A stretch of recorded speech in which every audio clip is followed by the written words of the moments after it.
একটা শহর কেমন হয়? ব্যস্ত রাস্তায় ছুটে চলা মানুষ, উঁচু উঁচু বিল্ডিং, গাড়ির হর্ন, আলো ঝলমলে রাস্তা, এক কথায় আধুনিকতার ছোঁয়া। এবার ভাবুন, ওই শহরের পাশেই শুরু হচ্ছে এক বিশাল সবুজ সাম্রাজ্য। কোথাও নেই কোনো কংক্রিটের দালান, নেই কোনো কোলাহল, শুধু প্রকৃতি আর বন্যপ্রাণীদের রাজত্ব। এটাই মানব শহর ও আমাজন জঙ্গলের গল্প। এক পাশে আধুনিকতা, আরেক পাশে প্রকৃতির বিশুদ্ধতা।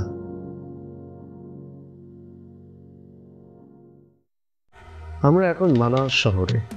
এটি ব্রাজিলের আমাজোনাস রাজ্যের রাজধানী আর আমাজন জঙ্গলের একেবারে পাশে অবস্থিত।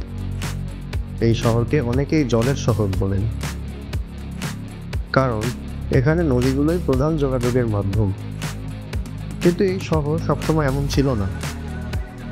একসময় এটি ছিল একটি ছোট্ট আদিবাসী গ্রাম। তারপর 1800 শতকে ইউরোপিয়ানরা এখানে আসে, আর 1900 শতকে রাবার ব্যবসার কারণে মানাউস রাতারাতি বদলে যায়। রাবার বিক্রি করে শহরের লোকজন এত ধনী হয়ে গিয়েছিল যে তারা ইউরোপ থেকে আসবাব কিনে আনত, এমনকি তাদের কাপড় ধোয়ার জন্য ফ্রান্স থেকে পানি আনানো হতো।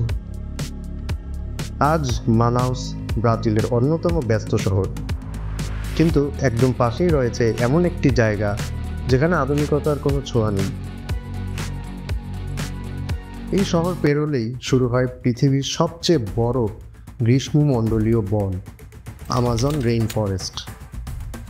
এটা এমন একটা জায়গা যেখানে প্রতিটা নিঃশ্বাসের সাথে অক্সিজেনের বিশুদ্ধতা টের পাওয়া যায়। পৃথিবীর 20% অক্সিজেন আসে এই বন থেকে, তাই একে পৃথিবীর ফুসফুস বলা হয়। এখানে 390 বিলিয়ন গাছ রয়েছে, 16,000 প্রজাতির গাছপালা আর 2500 প্রজাতির মাছ রয়েছে এখানে। কিন্তু এসব সংখ্যা দিয়ে আমাজনকে বোঝানো যাবে না। এখানে ঢুকলেই মনে হবে আপনি একটি নতুন জগতে প্রবেশ করছেন। বিশাল বিশাল গাছ, যেগুলোর ডালপালা এত ঘন যে সূর্যের আলো ঠিকমতো পৌঁছায় না। নদীতে মাছেরা লাফিয়ে উঠছে, গাছে বসে আছে অদ্ভুত সব পাখি, আর মাঝে মাঝে দূরে শোনা যাচ্ছে জাগুয়ারের গর্জন। এটা যেন প্রকৃতির এক বিশুদ্ধ বুনো সাম্রাজ্য। মানাউস শুধুমাত্র গাছপালার রাজ্য নয়, এটা লক্ষ লক্ষ প্রাণীরও বাসস্থান। জাগুয়ার জঙ্গলের শীর্ষ শিকারী, নিঃশব্দে শিকার করে।